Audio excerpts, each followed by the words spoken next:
My info minute this morning was a good example of how people have patterns of behavior. We learn them a lot of times at a very early age, and many of them are extremely helpful.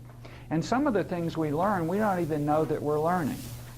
If you get into an elevator and there's one other person there, where do you stand?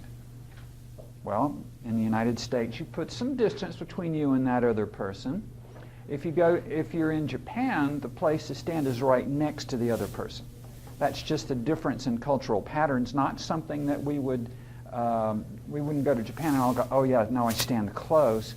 It's a pattern that we would have to consciously change. When I was growing up, there was a TV show for children, and Soupy Sales, the host, was promoting the Clean Plate Club. Okay, so he's teaching people to overeat. He's teaching children to overeat. Clean your plate. When I was, my parents grew up during the Depression. My mother in particular would ask the question, did you get enough to eat? And there was some pressure for me to eat everything on my plate. And that doesn't lend itself to natural, healthy eating patterns. A friend of mine has a new baby. She's maybe 4 months old at the most right now, and he was telling me the other day that he was working to get her to eat a meal. Well, no, babies are going to eat whatever they need, and you just let them be. If they eat a little bit, fine. Parents want them to eat because they know food is important, that kind of thing. And babies have their own built-in mechanisms for knowing how much to eat and also what to eat. There was an experiment that was done with some babies that they were given a buffet of different kinds of foods, and on one day they might eat a lot of peas and and turkey. The next day they wouldn't eat any protein foods, but they'd eat fruit. And over a period of about 7 days, they would eat a completely balanced diet, but on any given day, they might tend to eat a lot more of one kind of food and leave the other types alone.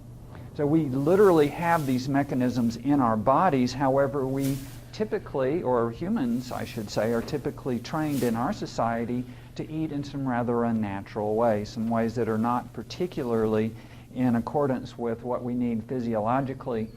And that's in part because we've been trained to eat emotionally. The pattern is, oh, little Sally got upset, give her a piece of cake, or give her a cookie, or give her some ice cream.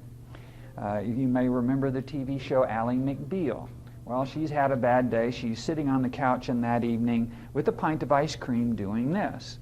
Okay, that was her way of changing her feelings when she wasn't feeling so happy. She was trying to eat herself out of the pain.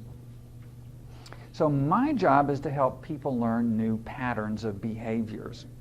So rather than going for ice cream, they might simply take a walk, go find something that they enjoy doing that's fun for them for 10 or 15 minutes, and then decide if they still want to eat. That's a new pattern. I help them learn new patterns. If they think they have to clean their plates, then my job is to help them realize that they can outgrow those patterns.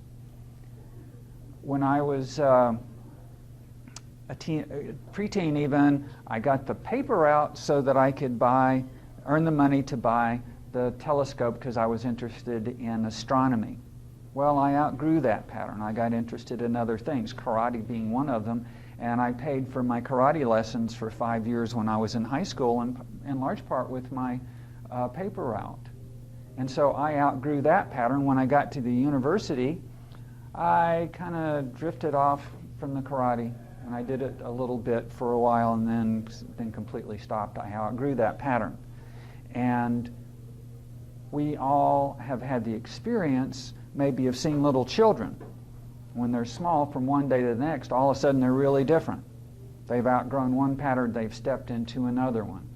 My friend mentioned Clifford the big red dog to his daughter one day, and she says, "Oh, Dad, that's for little kids. I like SpongeBob." Well, she gets to put Dad in her place and assert that she's now a big girl. And so she's outgrown that pattern. One of the ways in which we pattern our desires for food or cravings for food is that in our minds we have particular ways of thinking about things that make them attractive. I've had clients use the word chocolate as if it were something holy and sacred. Oh, chocolate. Okay, so when you think about chocolate, how do you think about it? Well, they've got an image in their mind. They taste it and they have the kind of texture in their mouth, chocolate candy texture. All right, so what I'll have them do is imagine the image of chocolate, the taste of chocolate, with the texture of a baked potato. And I'll say, how's that? Well, that's not so attractive. Still tastes the same.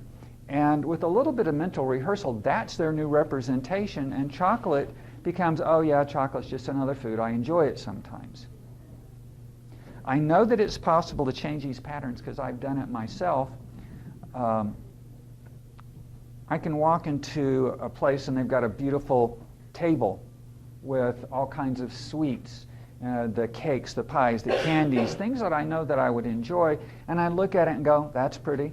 I used to eat it, kind of automatic. I'd go and graze even though I wasn't hungry.